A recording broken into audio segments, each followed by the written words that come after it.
If you've been wanting to try your hand at taking a virtual field trip with your classes, here are the top 5 things not to do. Learn from my mistakes. Hey, it's Ashley, aka Senior to Spanish, and if you're new here, I just want to make sure you know that links to anything that I mentioned in this video will be down in the description box below. Okay, today in this video, we are going to talk about things that you should not do when taking your classes on a virtual field trip. I thought I'd share these with you because I've been talking about virtual field trips a lot on my channel lately, and there are definitely things that I learned along the way when using virtual field trips with my classes that, well, if I can tell you not to do them, they will save you a lot of time, effort, energy, and, just headaches because, so let's get right into them.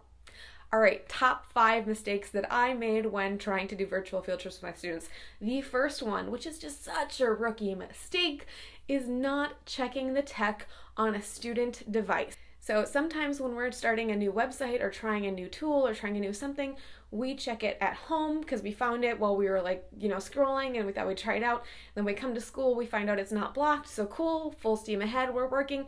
And then we actually assign it to our students and that just happens when your district has extra security measures in place for students that aren't the same on a teacher's device. And that just sometimes slips my mind. So there have been times where I've assigned a virtual field trip and I've been in a new district or a new school, and it's maybe even something that I've been doing for a while. I've been doing it for so long, but it was in a different district. So my first day doing a virtual field trip at my new school, and students couldn't do anything because I forgot to check student devices. Do not do that, especially if it's your entire lesson plan for the day.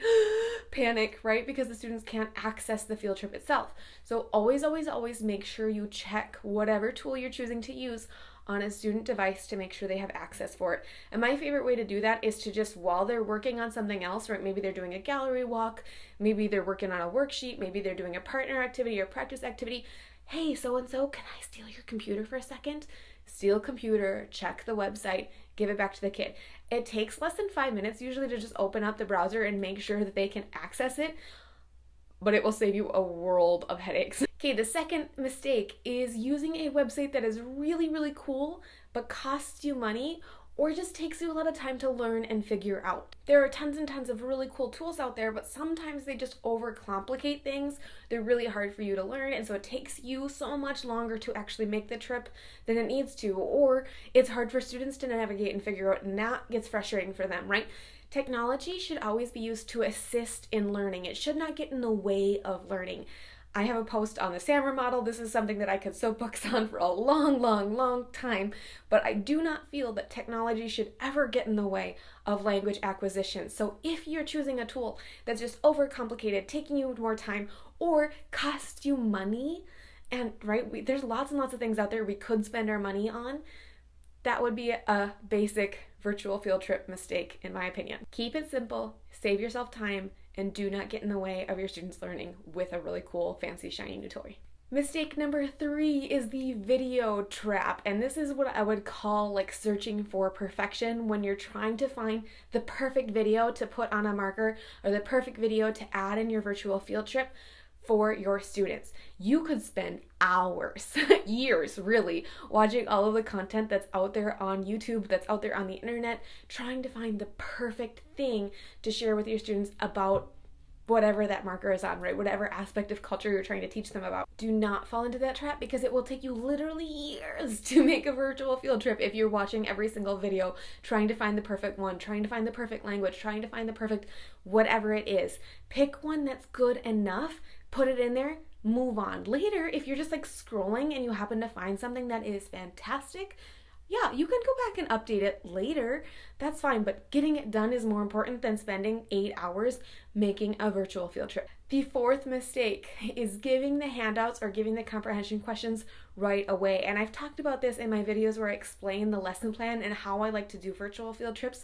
But the basic gist is I found that if you give students the comprehension activities that go with the virtual field trip immediately, you've got students who are completionists, right? Who want to get it done, which is in some ways something that I really respect and I really appreciate because they're productive, they're focused, right? They're getting their stuff done. But one of the joys of virtual field trips is having that exploration and having that discovery time. So if you give them the map or you give them the trip and the materials and you just let them go and click around and explore things and check things out without giving them the thing that you are going to use to check their understanding, that will increase their enjoyment, it'll increase their exploration, it'll increase their discovery without kind of guiding them along the path that they have to take right away. Mistake number 5 when it comes to virtual field trips in your classes is not having a fast finisher planned. This one is a doozy and often leads to classroom management issues. I've talked before in my other videos about how I think time fillers, sponges, or fast finishers, whatever you call them, are super important for classroom management, and how they help you make sure you're using your class time fully in ways that support your students' learning without, like stuffing their brain, right? Fast finishers can be fun, but they're also an effective use of your class time. When it comes to virtual field trips, you need to have a fast finisher because everybody is going to finish at a different time. It comes back to the thing I was just talking about, right? Some students, once they have the handouts, they're just gonna focus on finding the information, putting the information down, giving you the handout because I'm done with the homework for the day. Ta-da, right? That's how some kids are.